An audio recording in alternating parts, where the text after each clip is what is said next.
He's never fought us. Not us united.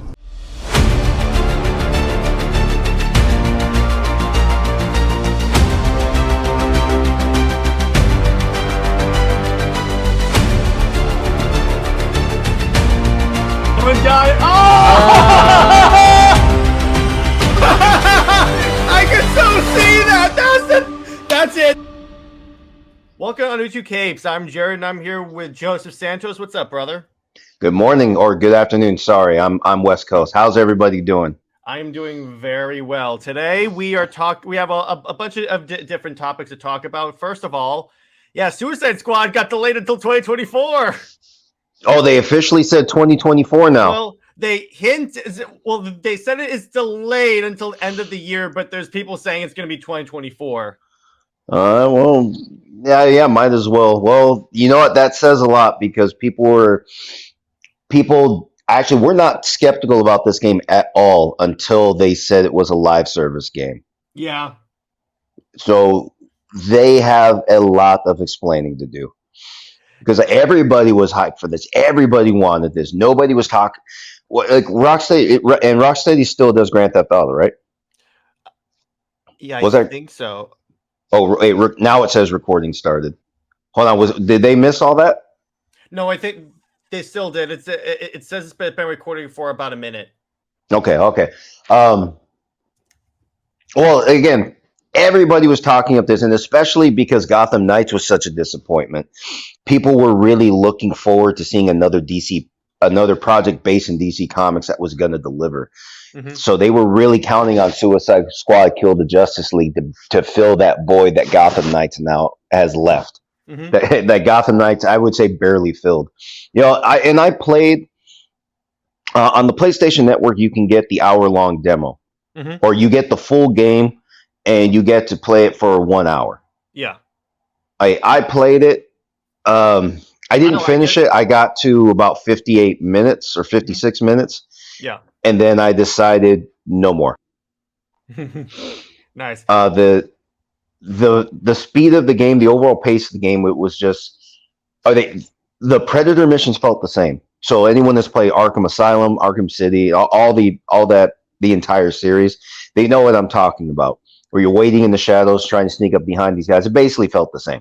Yeah. So that made me want to continue, but a lot of what you're doing is hand-to-hand fighting, and it was just so slow. And it was so slow that it just felt uneventful, even when you were getting things done. It took a lot away from the game. I understand if the combat system didn't have to be identical to any of the previous Arkham-based games, but it should have felt a lot better. Here's the thing: the previous games gave us a higher standard, a higher expectation. Yeah. Because the previous games, it played so smooth. I remember the first one I played was Arkham City. Oh yeah. So the first time I got to try out that combat system, you know, you're Bruce Wayne in handcuffs, mm-hmm. and that experience was brand new to me. That combat system really allowed you to really feel like a hero. Made you feel like Batman. The way you really... What's up? It made you feel like Batman. It really did.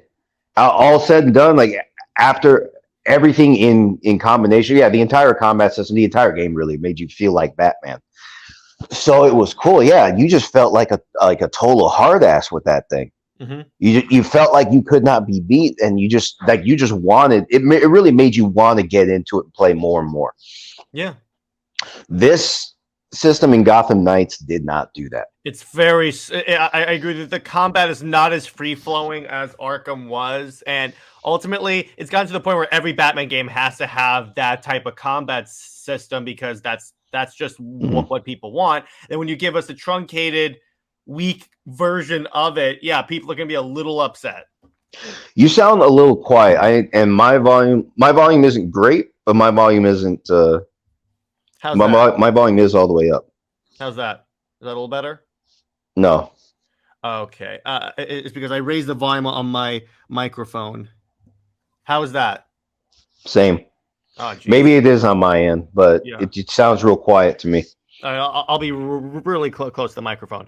But it's like essentially It's a, see the I enjoyed the Gotham Knights for what it was, but the problem with it is that it was very first off. I don't like a loot based system because I don't want to have to pause the game after every fight. That really interrupts the flow of play. Yeah, it does. I understand what they tried to do. I respect it to a degree, but I didn't feel like that was the game for that type of system, especially because I had just finished. Well, not just, but I games like that. Most RPGs like Skyrim honestly ruined that entire style of play for me. Kind of did Because it was so huge, and then when God of War came out, I don't even think God of War took as much time to finish. If you wanted to complete everything, I don't even think that took nearly as much time as Skyrim. But I didn't try to max out when I played God of War on PS4. I didn't try to max out. I got close, but I got so tired of trying, I just went straight to the ending of the game because I wanted to get somewhere. And it's not that I don't like those kinds of games at all, but like I said, Skyrim really ruined it for me. I haven't played a game that massive since. True. Not even close. Because if you look at how massive the game guide for that game is, it's a college textbook. It's like I kid you not, even has its own like sash bookmark. But anyway, that's funny. But the other thing with Suicide Squad that really pissed a lot of people off is that you apparently have to be connected to the internet at all times to play any portion of the game, even if you're playing single player. Yeah, the live service thing, and which I've heard mixed thoughts about it, but it seems to be losing popularity for whatever reason. It was popular in the begin, or I don't even think it was ever popular, but for whatever reason, people were okay with it in the beginning. They're not okay with it now because that is frustrating, especially like right now. I'm in Southern California. We've had a lot of rain recently, and occasionally the weather is cutting out our internet. Okay, Yeah. not a lot, but yeah, you see what I mean. So it's a rainy day. You want to be inside playing video games. Well, if you're into Suicide Squad, Kill the Justice League, your internet cuts out. Yeah, you lost everything. You lost your progress.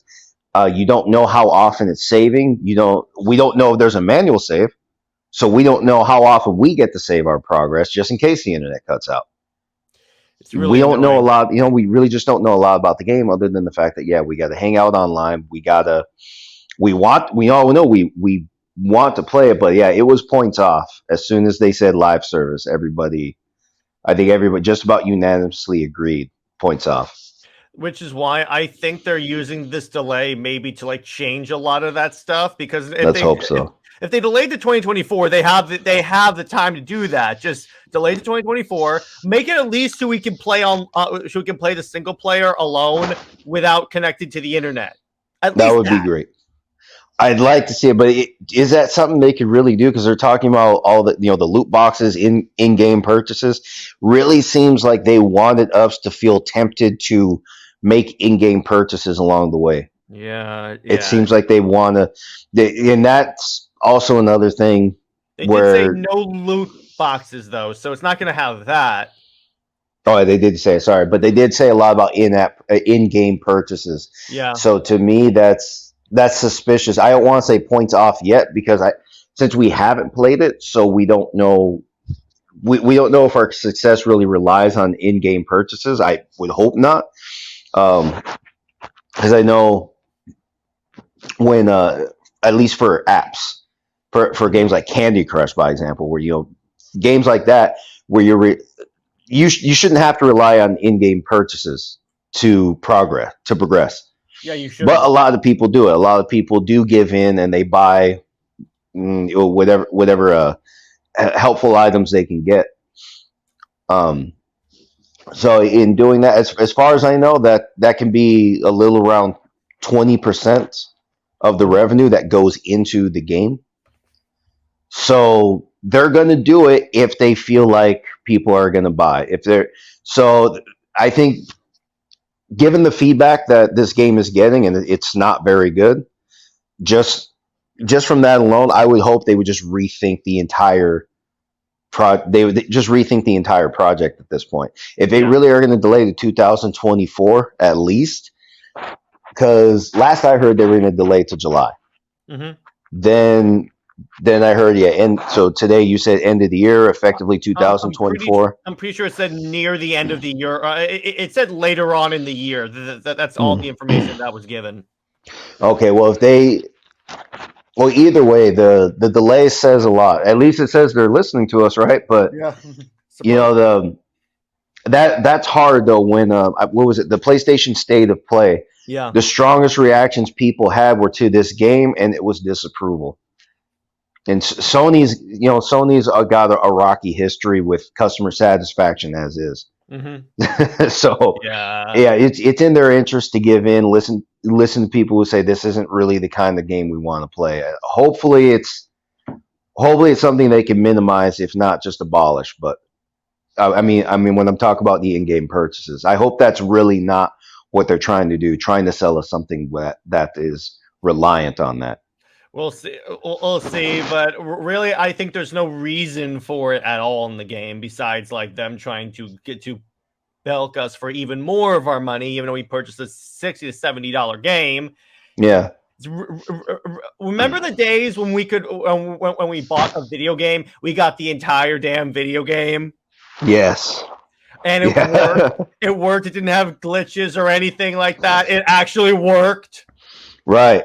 Yeah. Then that's something that's modern consoles. I think that's a problem. There's a term for it. I forget what it is. But basically, the problem is there because the industry knows they can survive because they can give us an incomplete product and they can just give us patches along the way. Like Gotham Knights, perfect example. Yeah. It was released. If you look at the reviews were horrible, but the reviews are based on the first edition of the game that has no bug fixes whatsoever. Yeah. So people who got the game day one, there was a day one patch. So they would have been a little bit thrown off. It was the version I played, so it was recently. Like I said, if that's up to date, all bug fixes are, and with all bug fixes and all other patches, everything updated. It was good, not great. The game right now is $27, and I still don't want it. And now imagine this, because everything's $10 more now in video games. So video games are $70, by example. Controllers are, what was it? So yeah, so controllers about $60 or $70 now. So that means this game could have been under $20, and I still don't think I would want it. Yeah. I know that's a hard sell when the game isn't that exciting to play, especially because this was Red Hood's first. This was our first chance to have a longer story with Red Hood. Well, all these characters. And the closest we got before that was a DLC for Gotham Knights where you got to be Batgirl. Well, she got the longest DLC. Hers took at least 30 minutes. Arkham Knight. Arkham Knight, excuse me. Yeah. What did I say? You said Gotham Knights. Whoops.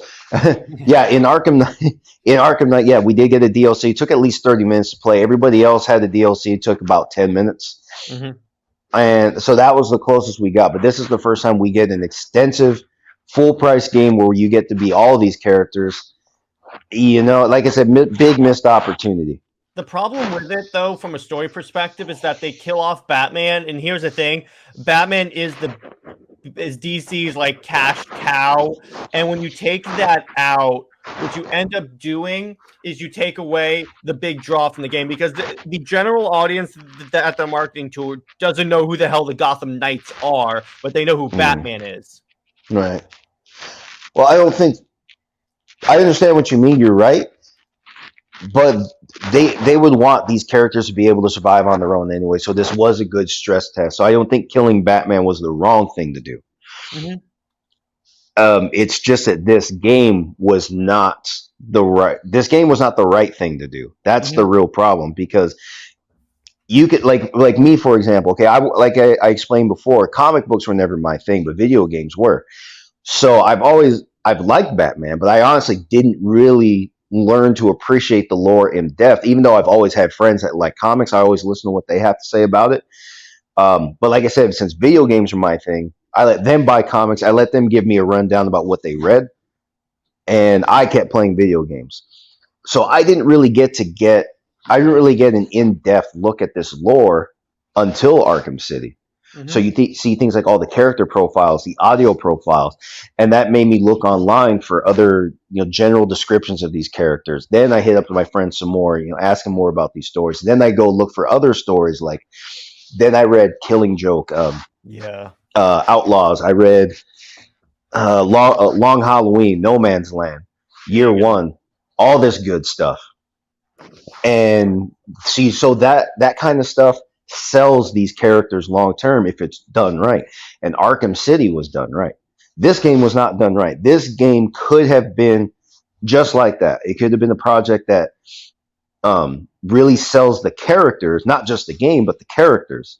Make people want the characters. So then, if they don't have a new game to play, but they still have all this lore to make them want more. Mhm. So it's better long term investment if the game were done right. But to the developers' credit, remember a lot of development was done in 2020. Mhm. I think the studio that did Gotham Knights is actually up in Canada, right? Yeah, I think so. Yeah, so I think it's their Canadian office. So I don't think they have as much money to deal with. So they have to work with their own budget. It was 2020. They had different restrictions in Canada than we had in the US. More than that, I think, here in California, a lot of people just really ignored restrictions, just went to work anyway. I saw that, yeah. Yeah, but where they were, I don't know. So I think really what happened because of the restrictions, they ended up losing a lot of, I would say, some of the heart and soul or some of the good intentions that initially went into the game. Mhm. I wager that some of that was sacrificed Mhm. so they could actually finally get the game released. Could be. Because I didn't hear a lot of delays for this game. Mhm. As far as I know, the October release the October release that we got, I think that was the intended release date initially. And I Mhm. think they just wanted to get it done. Yeah, probably. That seems pretty consistent from what I've heard. So, speaking of going back and reading about other characters and such, Mhm. I want to transition to this topic right here. So the way Joseph and I met is we were on a Dead Guy stream, and the question is Lois Lane essential to Superman comics and just Superman posed, and Joseph replied with, Oh, I said that right. She's useless. "Thank you." So explain to the audience why you think she's I, useless. I said that. Well, she doesn't do anything, and I said that in the first conversation I had about this was with Tristan about this time last year. Mm-hmm. So what happened about this time last year on Sundays, she would take in call-ins for disagreements. You'd maybe get a solid 3 minutes of disagreement, and then everybody just wanted to have a conversation with her. Mm-hmm. She didn't mind that so much, except that she wanted disagreement. She wanted challenging conversation. That's what she was looking for. Mm-hmm. So again, comics not my thing. I always into video games, but I actually came across Tristan in a Gothics chat. Mm-hmm. I saw her in the chat, and Tristan's username takes up half the screen. So I just wanted to see, if she's just arrogant or if she actually has a channel. So she had a channel. It's about comics. So I thought I'd check that out because I thought it was a great way to ignore a lot of conversation around social problems that everybody's having at the time. Mm-hmm. And I was also looking at her channel, wondering if these problems had extended into comic books. The answer is a resounding yes. Yeah. And yeah, so later on, and it took me a long time to process because I liked Man of Steel, and I was hearing words like Snyder Cult, mm-hmm. and that I didn't know what that was really about. I didn't know if that was just meant to be derogatory or if there was something into it. Well, now I know. Now today I'm a bit more informed. I know there are some people that really push it far, and that's what happened. It took me a while at Tristan's stream before I realized these conversations are basically about gatekeeping, Mm-hmm. and there's a sharp divide because I was seeing basically a leftist and rightist divide in comics. It was what I gathered, and it looked to me like the side of the right wing was really embracing Zack Snyder's work. from my gathering, in my time with Tristan stream.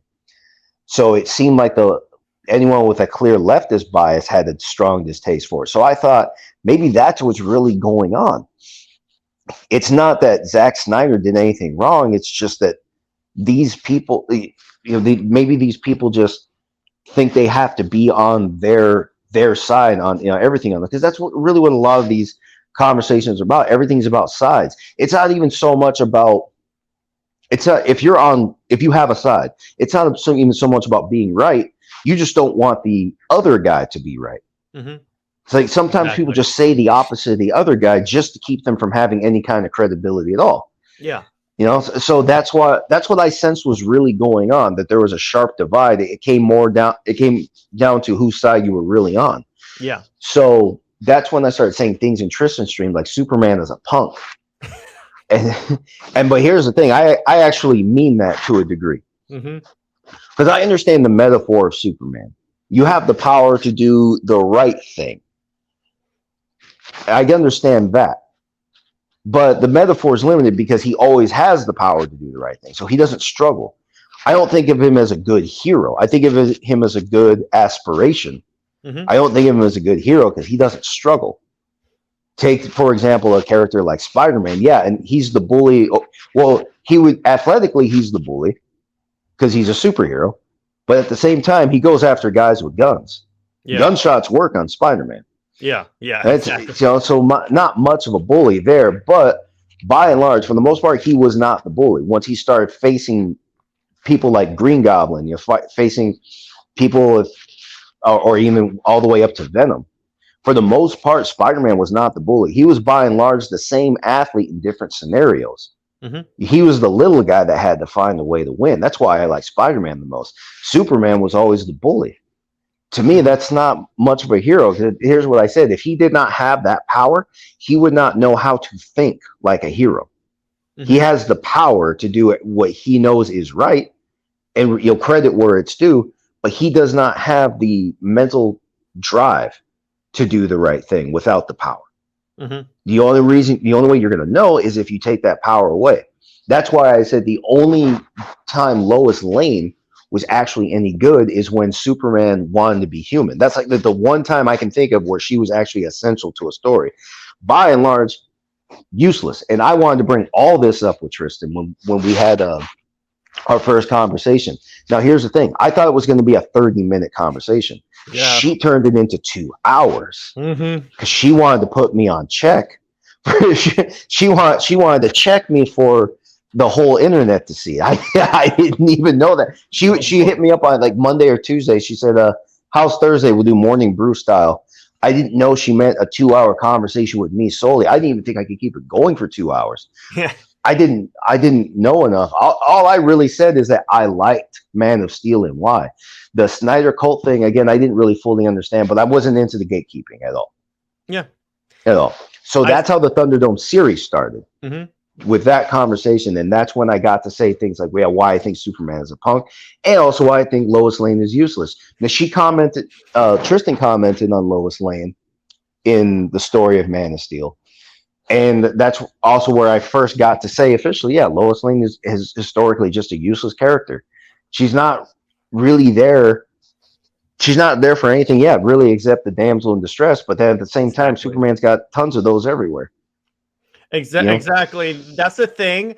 That's the thing about Lois. The reason why I'm not a big fan of the character and why I agree with you is because, yeah, and I said this on the debate I did with Nerd Ed. So ultimately, because, yeah, her role is to be the damsel in distress. I'm sorry, that's just the way it works. Because guess what? When DC has tried to give her own storyline series, which she's a journalist, to give her more agency, fans reject it. So I think that even though the fans want her to have more authority, in their minds, they really don't, because they keep rejecting it. Whenever DC does anything new with that, they say no. And ultimately, because here's the thing.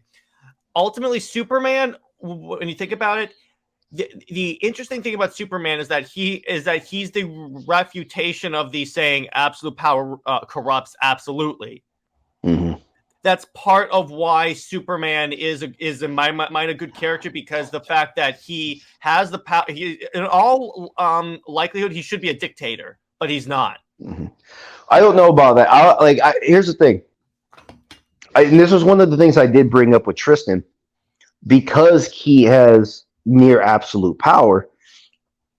It is questionable as whether or not he would actually be the kind person you think he is. Yeah. And one of the things, like we did talk about, because we were talking about Snyder's vision of Batman altogether, from Man of Steel all the way on to his cut of Justice League. You So mean Superman, right? Because I'm pretty sure Batman was not in Man of Steel. what happened? You said Did I say Batman? I'm sorry. Steel. Yeah. Sorry, I'm here. I need a drink. I woke up. I've been up for a while, but I didn't get enough water today. Hold on. It's all good. It's all good. But and by the way, in the Superman fan base, there is a crap ton of gatekeeping, dude. Oh my gosh! If you question anything that's ever been pre-established with Superman, like Lois Lane's role, the underwear on the outside of his suit, you will get blasted online. Yeah, Tristan fights me on that one too, and I said that's one of the things that this Superman has over the classic Superman. He got dressed the right way. Yeah, yeah, and they've had Superman versions that didn't have the underwear, and it looks fine. I'm like, why is that essential? Right. Well, also understand historically that's not actually what it is. Those were wrestling trunks. They were shorts, not like bicycle shorts, but they were shorter. From Superman's era, that's what a lot of athletes wore. For wrestlers, power lifters. Mm-hmm. That's stuff they wore. So if you were dressed like that and you were that strong, you were just one of the strongest men on the planet. That's the problem with that, though, is that they didn't wear pants underneath the underwear. Actually, sometimes they did. Oh, really? They did? Yeah, there are. I'd have to pull up videos of older boxers training like that. They actually did train like that, but it's out there. But in competition, no. In competition, It was basically just the shorts, and they go out there and fight. Yeah. All right.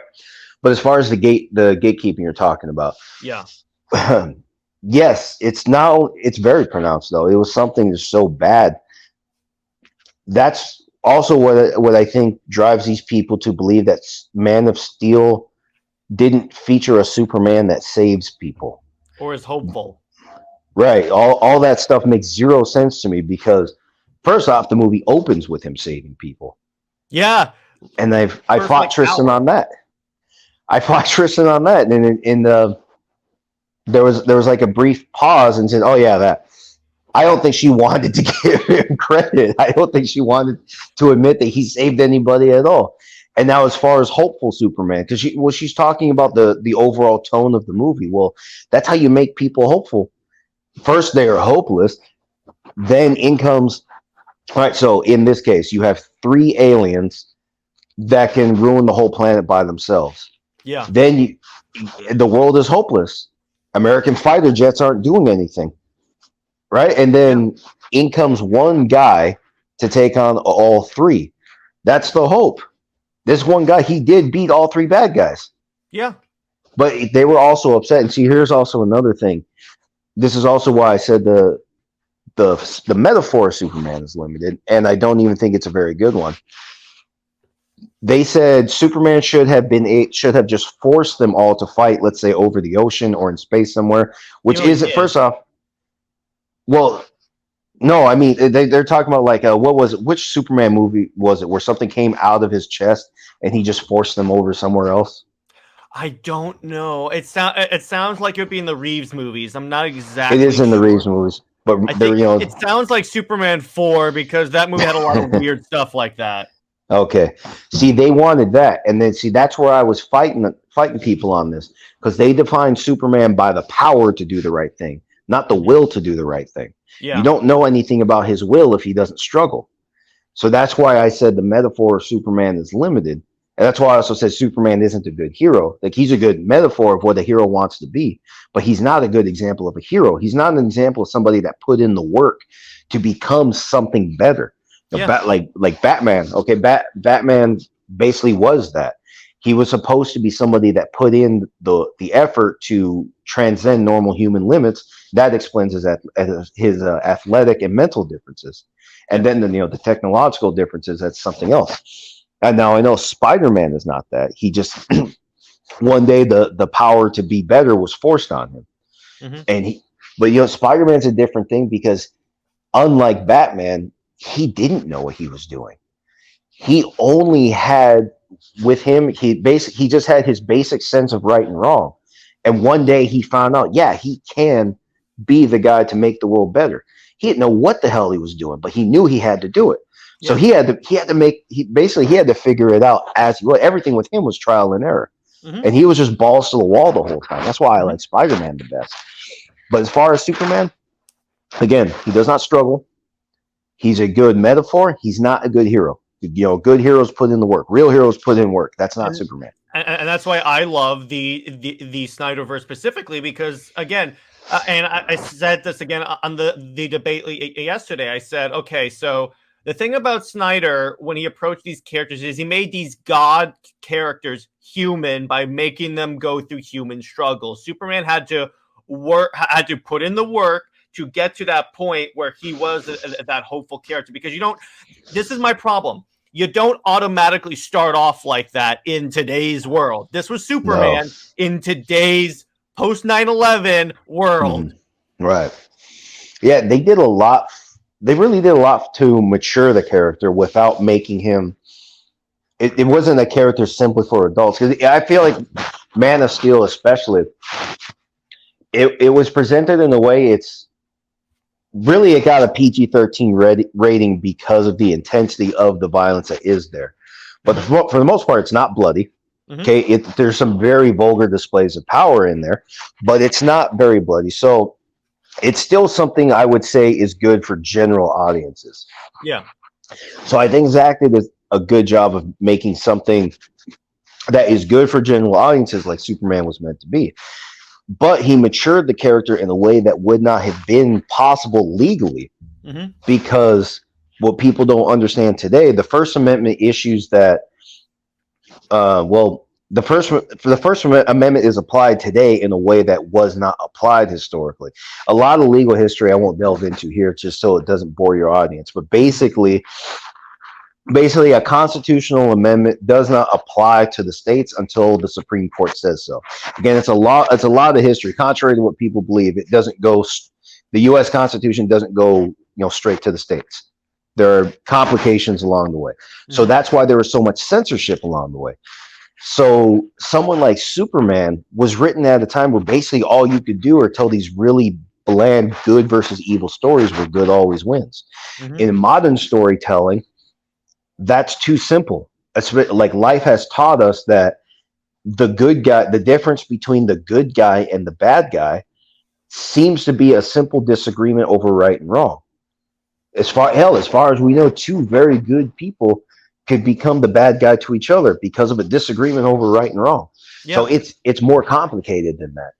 And here's a sharp example. Let's say past Looney Tunes cartoons. Okay, so those were all short films that were shown before longer projects in the past. So think of anything Looney Tunes. And now look at, did you ever see, it's on Amazon Prime, from the Diabolic? I've never seen that. You really should. Okay, so it's just short animated films from the producers of The Boys. Oh, I know what you're talking about. I haven't watched them yet, but I want to. You definitely want to, because especially the first one hits this point home hard. Because the first one, it's called Laser Baby's Day Out. It's basically about a baby kept in a science lab, and the damn thing has laser eyes. Okay, and it's animated, and its overall presentation is it's very cheerful in the way that those older cartoons were made, like Tom and Jerry. Or any older Warner Brothers cartoons. Like there was a very cheerful tone, so this is actually an attempt to be funny. Except this baby's lasers are cutting arms off and heads off, and it's bloody, it's vulgar, and it's not funny. It really ain't. Boys. Right, but you're laughing because you're wondering who the hell thought this was funny. No.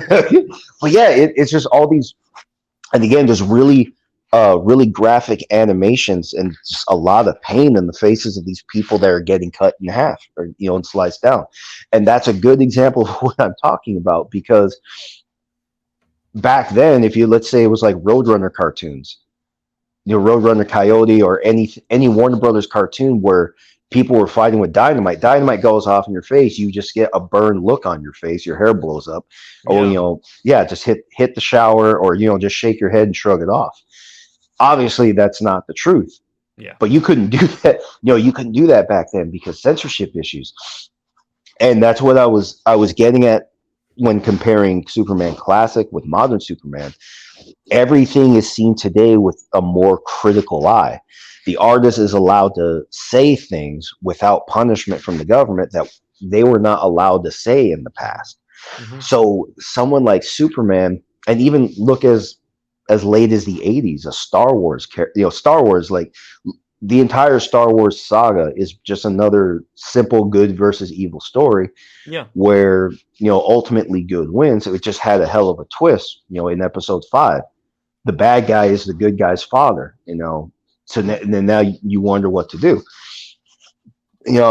There's no, and that was done so well. There's no way to ever retell that twist without anybody thinking back. There's no way to surprise anybody in modern audiences with that twist anymore. It was done once, and now it's expected all the time. That's how good that was. But that's really all they got. That's why the first trilogy was so compelling. Yeah. So it was a twist on the normal. It was a serious twist on the normal good versus evil narratives that were common in entertainment. Modern Superman, like I said, he's seen with a more critical eye. So I understand in the New 52, Superman had experienced some anger that was not normal in the classic character. Well, he was a younger version of the thing because one of the impetuses of the New 52 was let's make these characters like 25 to 30 years old per se, and let's have them go through like the struggle the younger generation goes through, and that's why Superman was a little bit off character, but that allowed you to tell more interesting stories with the character because again he's learning how to. Because here's the thing: a lot of Superman fans think that okay, he becomes Superman, he's automatically the way he's supposed to be. That's not true, and that's just bad storytelling. Going back to Lois, that's why that's one of the reasons why I have trouble with modern Lois is because it's like they've established a precedent that if Lois is in trouble in any way, Superman will save her. And I'm like, I was reading a Superman comic recently and she's in danger. And I'm like, do I care? I know Superman is going to save her. I'm sorry. That's just really bad writing. Right. It's just, and that something that frustrates me about Superman is a similar thing with characters like Deadpool and even the Joker. They're really hard to get wrong. Because if you're a writer, there are simple rules to follow with every character. Like Deadpool, as long as he's a wise ass, basically you've got the character down. But that doesn't mean the quips you got are any good. That doesn't mean that doesn't mean your jokes are any good. Mm-hmm. But the essence of the character is still there. Yeah. It's a similar thing with Superman. As long as he's saving people in a miraculous way, basically you got the character down. But then it's boring because, like I said, he doesn't struggle. And more than that, he doesn't. Well, there are a lot of things to really say about Superman. That's so a point that I missed is we were talking about how, or whether or not Clark would actually be that good in real life. Yeah, we don't know for sure. And something they talked about in Batman v Superman, they showed a lot of different a wealth of reactions to Superman, from fear to worship. Mm-hmm. Okay. And that was something I wanted to present because here's what I presented to Tristan in our first 2-hour conversation, the first Thunderdome. I pointed out that historically Zeus in Greek mythology was the highest deity. He was the god of justice, and he was also the most corrupt. Yeah. The reason being is because he was the god of justice. That means justice is at his will. Justice is only what he says it is. So he had control over all of right and wrong. Mm-hmm. So he had no self-correcting mechanism. Yeah. So for someone like Clark, now we know he was raised the right way. Okay, fine. I understand a lot of people when it comes down to nature and nurture, they always want to give nurture more credit. I say you're only nurturing what nature allows, though. Mm-hmm. So I like to. So to me, I believe that people are actually born good. Just because they're not always great at it doesn't mean there's anything actually wrong with them. So but I believe they lose it with time. Mm-hmm. Clark, well, Clark's an alien. Clark's an alien person. He really isn't one of us. Mm-hmm. So they say he was. So the argument being that Superman was raised to be right. So does that mean he is only prone to what he is conditioned to be? Mm-hmm. So, and that's an important question, because if he's only prone to what he's conditioned to be, then the difference between a good and bad Clark Kent is the influences around him. What is within him guiding him? Yeah. See what I mean? So that's why I don't like those arguments when it comes down to nurture. I don't like the argument that someone was nurtured the right way, because to me that says they're still open to being nurtured the wrong way. I believe that, like I said, I do believe nurture matters. Mm-hmm. I'm not here to say it is irrelevant, but I'm saying that we are the way we are nurtured is as good as nature allows us to be. Yeah. So I think there's basically there are roots. There are there's a starting point within us. So when it started, basically, we keep it going. That's my argument for the goodwill, the natural goodwill of people. Mm-hmm. For Clark, if he's only what he was made to be, then we don't have that argument that he would, just because he has the power to do good, doesn't mean he would actually do it if he were real. Now the right way to make that argument, we can safely say he will do the good he was told is good. Yeah. So that's a very different way to process the character. So in other words, like who would, or here's something else you brought up, because I saw your short video where you didn't like, or you had an objection to the injustice storyline because Lois dies and then Clark just throws out everything.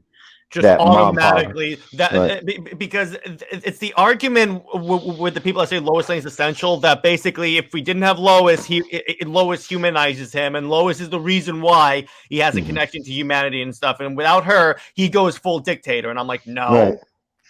But then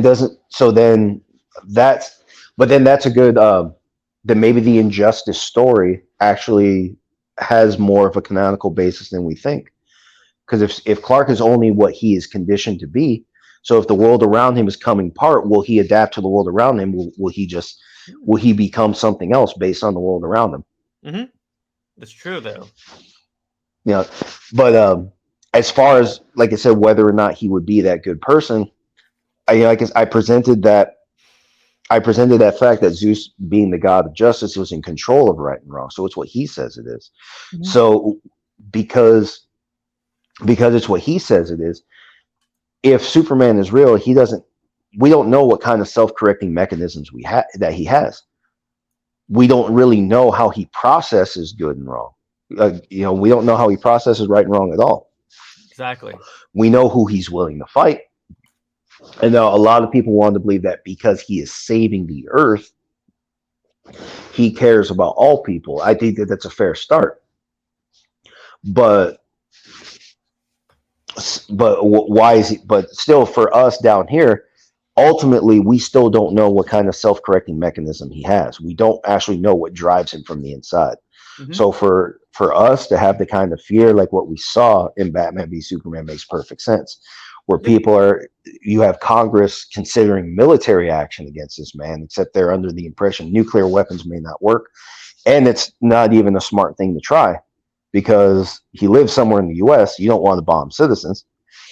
They know American fighter jets don't really work too well. So the fear is reasonable.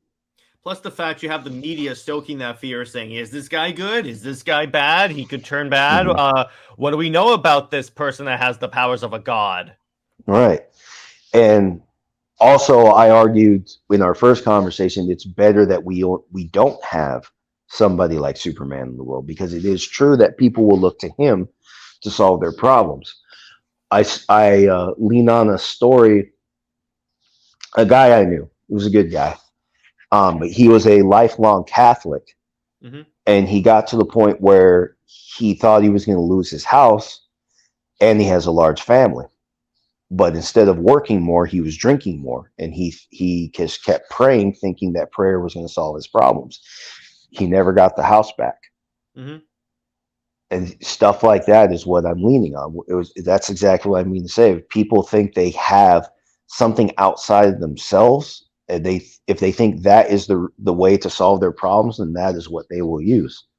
It certainly plays a role in it, but I do agree that ultimately it is also the person themselves acting that influences their condition. But go back to what you said about Superman. The thing about Superman also is that he actually has said in the comics that he has a rule that he doesn't like interfere with like the politics of man or the issues. The only thing he does, if it's directly going to kill someone, like an alien invasion, a hurricane, or something like that, then he gets involved.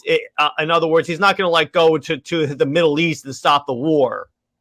Right. Which, well, shit, why not? Right, right. He could stop it all.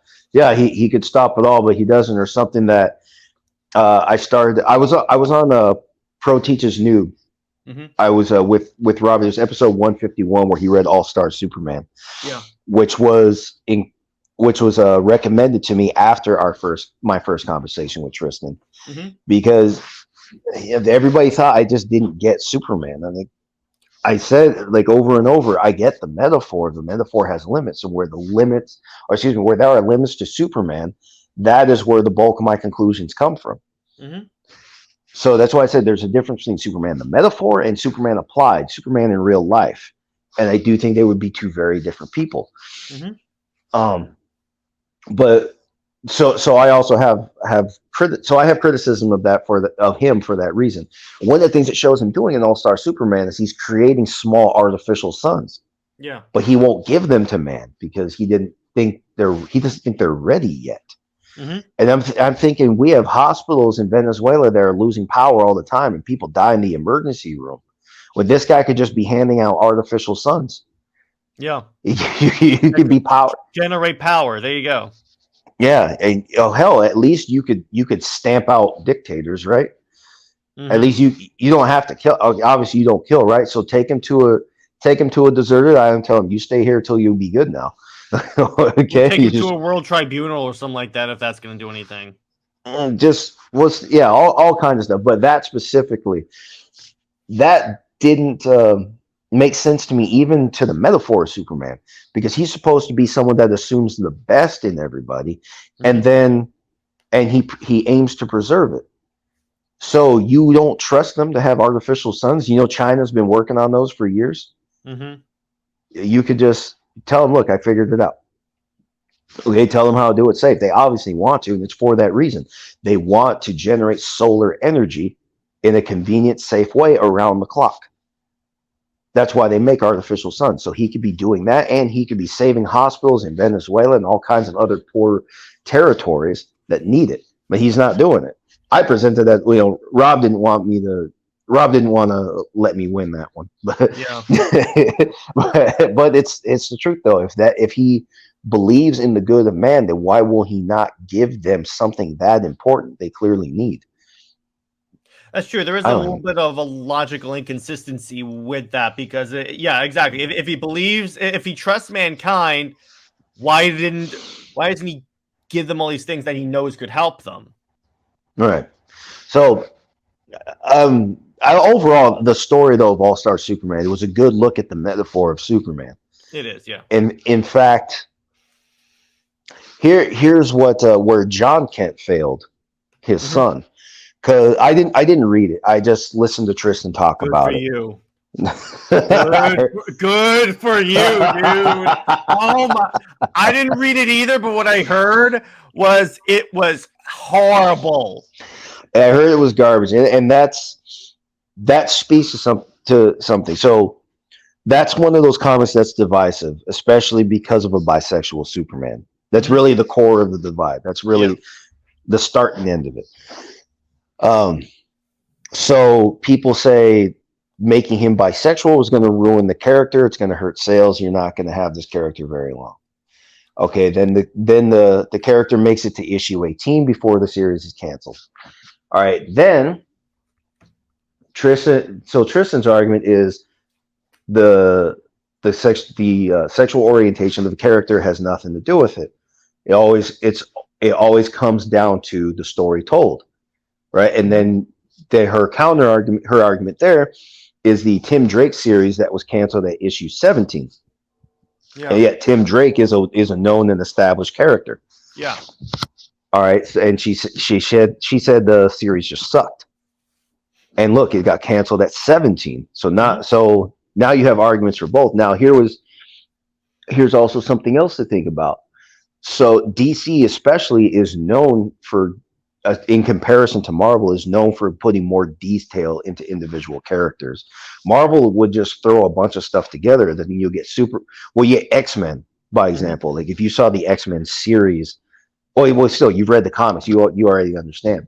They put too many mutants on at once. Give me a second. I need to toggle my audio. I'm just going to come right back. Okay. But yeah, while he does that, I do agree that there's like way too many damn mutants. Like, oh my, and there's too many of them that you have to keep track of. It's getting, it's kind of like watching Game of Thrones because there's so many damn characters to keep track of.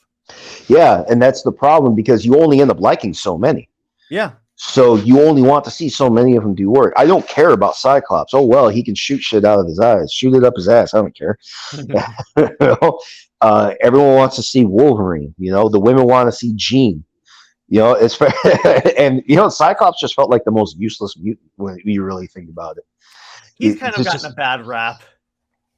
Well, yeah, I know there's always more depth to them, especially when you get into his attempted relationship with Jean. Or the love triangle where Logan knows what he feels and that whole thing, but you couldn't really expand on that too much in the kids show. Yeah, exactly. But X-Men, the history of X-Men is the first example of this. Too many mutants. You only want to see so many of them do anything, but Marvel's trying to sell you all of them. So they know there's an audience for everybody. So they give everybody something, and ultimately what happens is there's a hint of satisfaction. But it's not the long-term satisfaction that comes with seeing the guy you really like. Yeah. And that's why I don't really like supergroups. And I didn't want a Justice League movie for that reason, because I liked seeing one versus the other. Because you get to actually, the characters actually get to explain themselves. They get a chance to show that they stand for something. We already know they're going to fight and win. Okay, that's the good guy usually wins. But we want to know why. We want to know more. We want to see what else is driving. Snyder Cut did a pretty good job of that because it was so long, and you had time to explore that. Snyder Cut was basically 3 or 4 movies lumped together. Yeah, it was. It was basically all the origin movies for all these different characters, and then the battle. Yeah, and actually, he did such a good job with that. I wanted more Cyborg. Yeah, well, Warner Brothers is going to Warner Brothers, so. Yeah, all right. Exactly. But here's the thing. So what I was getting at with, and I said this to Tristan on a later stream. So DC is known for putting good stories together. They are known for paying better attention to the human elements in these characters than Marvel has. Because Marvel at some point was more concerned with the spectacle, like I said, with X-Men, and then supergroups like the Avengers. DC would eventually compete, but then it took away, it even took away from what DC was trying to do, and that's a good example of that. And what I said here, John Kent getting 18 issues in his first run, that said to me that they made him bisexual, and they basically threw everything together. That the whole thing was a cash grab. Yeah. That was my argument, and that's how you know. So yeah, people arguing for or against John Kent, everybody's got an argument. My argument is DC didn't care about the character. And well yeah, it's also the fact that I'm against when they have people share mantles. Like there's 2 Supermen, 2 Aquaman, 2 Batman. I'm like, no, because if I go down the street and ask someone who's Superman, they're going to say Clark Kent. Right. Yeah, especially Aquaman. Who gives a about that guy? Well, thank you, Zack Snyder. Yeah, I didn't think I don't care about Aquaman to this day. Hmm. The current versions, it didn't. The Aquaman movie didn't really entertain me much. I thought it was actually kind of weak. Hmm. But here's what I was getting at. So DC did not give John Kent the kind of character. It is true when it comes to homosexual displays, men don't respond to it the same way women do. Hmm. So I'm not one to say that the artist should do things a certain way. The artist is there to speak for themselves. So whatever they wrote, whatever they drew, that is how they chose to express themselves. That's Yeah. fine. But if you wanted to keep the male audience, you'd have to change the displays. Like now for the new series coming around where Hmm. Superman dies,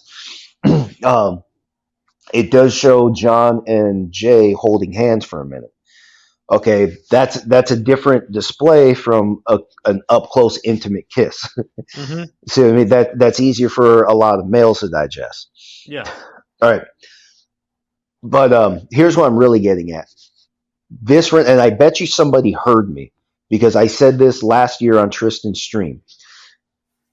Um, I said basically I've been saying it repeatedly, but John Kent should take over after Clark dies, Hmm. and John Kent should have to struggle to become whatever Clark was supposed to be, Hmm. and that is the right way to tell Clark's story because Clark just went straight to being the strongest in the world. Hmm.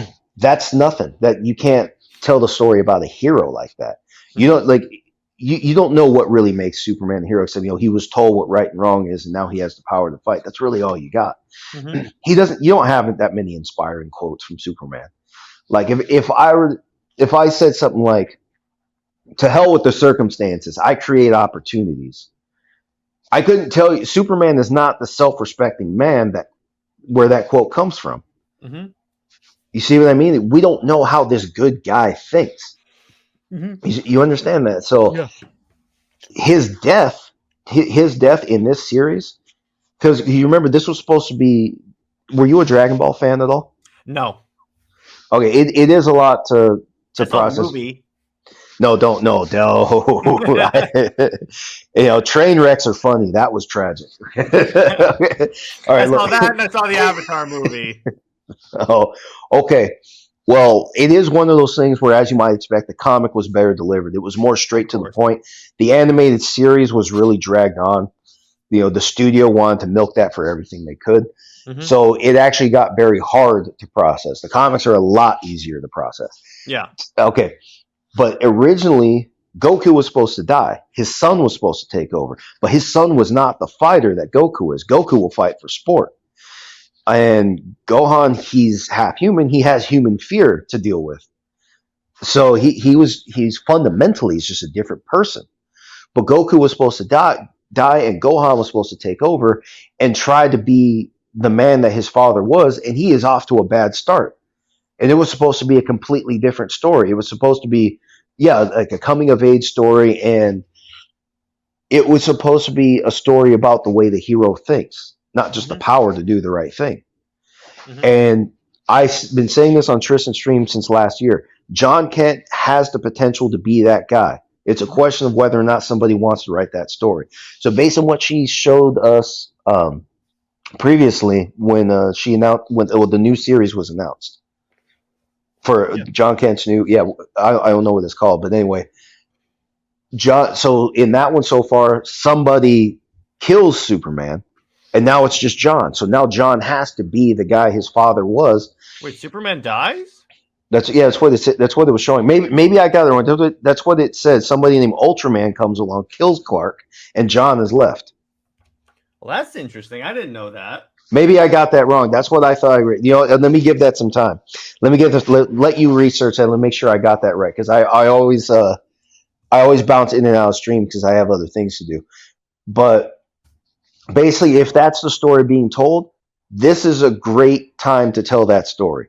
Hmm. Let Clark die and let John Kent fill in where Clark left off, or let John grow into whatever Clark was supposed to be. Hmm. Show that trial and error.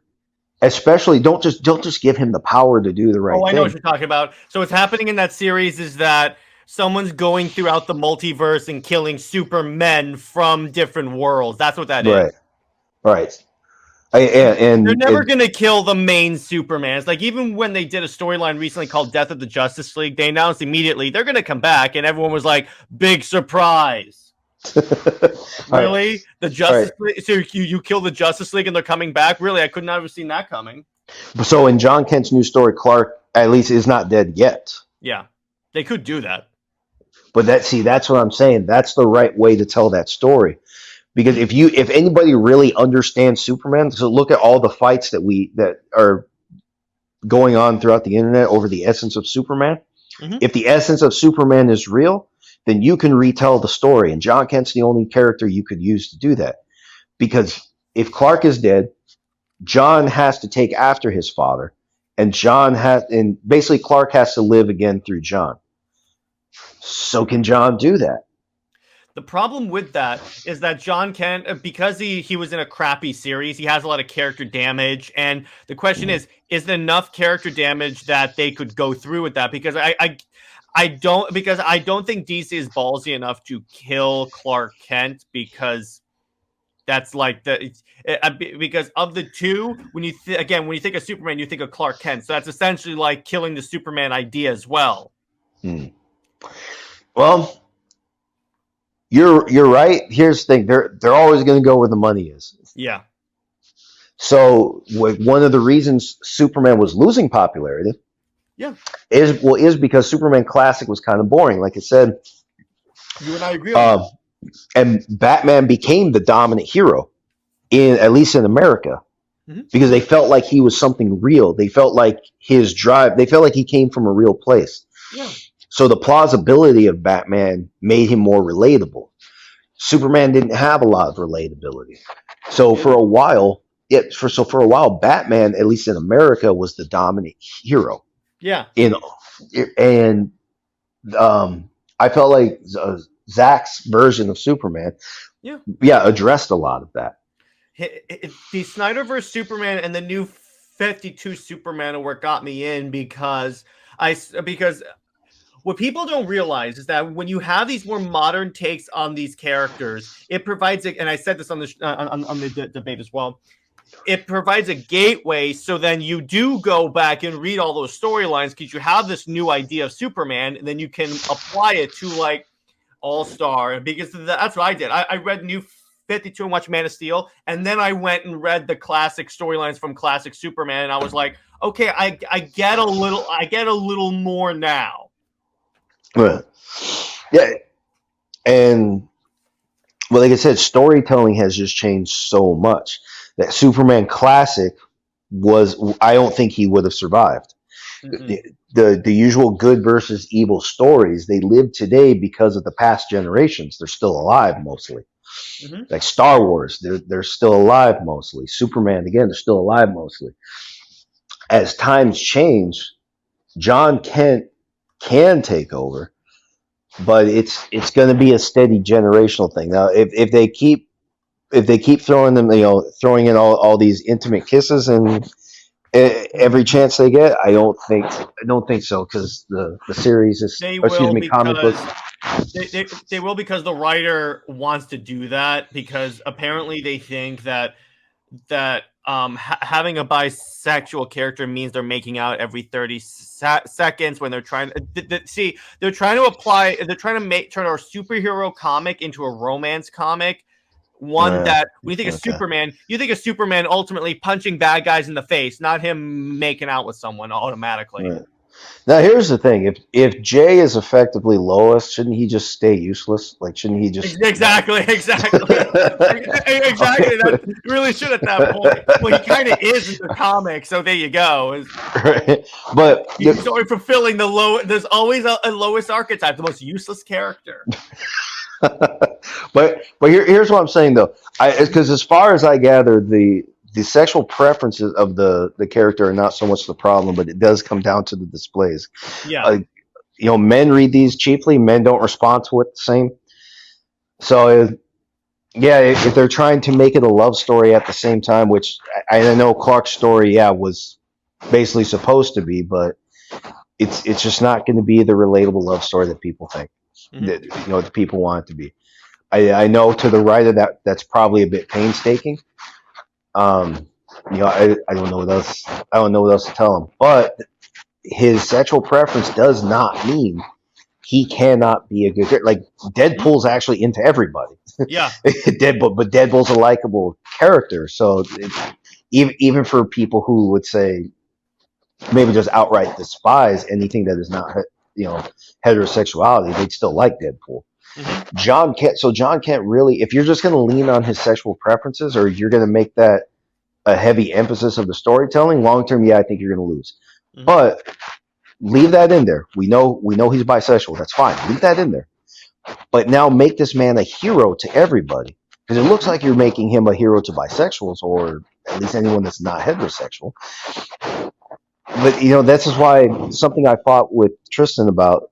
I mean, when I say fight, I mean we had debates on stream Mhm. about it, not like nothing intense. Because she's a big supporter of representation. I am not, because you cannot represent somebody. You cannot represent groups without misrepresenting somebody. Mhm. There's no such thing as representation without misrepresentation, because Mhm. individual differences matter. When you represent groups, the people who are not like the group, there's a sharp contrast, They feel and they alienated. well, yeah, so they may look worse by comparison. So grouping people together is not the right thing to do. Mhm. You got to go with individual differences. But you also saw this, I think.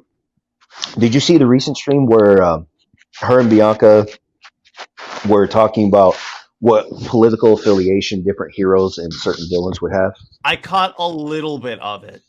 Okay. Um, Everybody had something to say when Batman, Wonder Woman, Superman, Lex Luthor, even Ozzy from Watchmen. Mhm. Everybody had something to say. Nobody had anything to say about Spider-Man, and they shouldn't, because Spider-Man always presented himself as somebody for everybody. He Mhm. didn't. He didn't. That's a character that never really commented on politics, Mhm. and the divides today are sharply revolving around politics. He was always somebody that put the good in people first. He was just somebody. He just looked for the bad guy and got them out of the way. That was it. Mhm. Everything else, he left it alone. He just wanted people to find their own way. That's all he ever did. Mhm. So, and that is the right conclusion. Nobody knew what kind of political affiliation you have. They shouldn't know. The different people, like based on whether or not you like Spider-Man, you might think, well, you might think he's kind of like me, but everybody's got that argument because Yeah. he always put the good in people first. John Kent can do similar. Never mind his sexual preference. We established that can be there. You don't that can be there, but make him a character for everybody. Yeah. And I promise he can transcend Clark if he's got an inspired writer that actually understands how good people think and actually knows how to implement that into the story. John Kent can transcend Clark, but they gotta want to make it happen. Exactly. And so the problem is a lot of DC writers aren't talented enough to do that. Their version of their idea of representation is just put it in people's faces. That's basically what it is, and Mm-hmm. alienate half your audience, and then call them minister or phobe if they don't like the storytelling methods, which is not a valid argument. But before, as we wrap up, I have one more thing I want to ask you. So you said Lois Lane is Useless. useless. Yeah, exactly. So as it applies to Superman, what about Wonder Woman? I think she's a cooler hero than Superman, to be honest, because Well, she believes in swift and final justice. true, but my question is, so I always ask all my new guests this. So, what do you think works better as a relationship? Her, I don't. Here's the him and thing. I Lois, don't. or him and Wonder Woman? Well, I would think physically it would make more Yeah, sense. You have a right. demigod and an alien. Like, I Right. don't. Yeah, I don't think. how does dude, Superman would rip that little woman apart. Okay. Like that whole thing just doesn't make any sense. Oh my gosh, Right. that's So I was true. just saying physically it makes sense, but ultimately I don't read, like I am a Spider-Man fan. So I Hmm. have read his original run. I thought the Ultimate series was actually the best way to tell his story. Yeah, I have yeah, not it read. was. It was 100%. Yeah, they fixed a lot of things with characters that really irritated me, like Venom's weakness to, you could light a cigarette in front of the original Venom, and Hmm. that tore me apart because Venom as a character had the potential to be like the best villain ever, but Hmm. he's just such a wimp when Hmm. if he's yeah, Venom Classic is basically just a puss, circumstantially, but the Ultimate series fixed a lot of that, so they didn't give him those pronounced weaknesses. Yeah. Yeah, he had some vulnerability physically. Somebody's got vulnerability. There's vulnerability. Everybody's got some vulnerability. It's a matter of figuring it out. So Hmm. they fixed a lot of little things that made this, that actually gave them, new life to the series. So I thought that was the best way to. So I've always liked Spider-Man. Well, here's the thing. That's where I go off of what DC should have is another line going alongside their regular universe, like the Ultimate Universe, what Marvel did, where they tell these more realistic original stories with these same characters. Because then you get the people, then you get the audience like you and me that want that and think that like Superman is unrealistic in the regular continuity. Hmm. Well, I can respect that he's not supposed to be really realistic. Well, that's true. Artists want to take some creative liberty, but yeah, it gets ridiculous. Like I know there's something about how he sneezed and he knocked several planets into Dude, each there other. was literally a comic where he was pulling a solar system on a chain. You see, so that's the thing. That's another reason I don't like the character. He can't fail. That's why I said you can't use him to. He's not a good example of a hero. He doesn't struggle, and that's clearly not a man that struggles. He does not embody the struggle. But when it comes to things about relationships, I don't watch Spider-Man for his relationship with Mary Jane. I don't read because of any of that.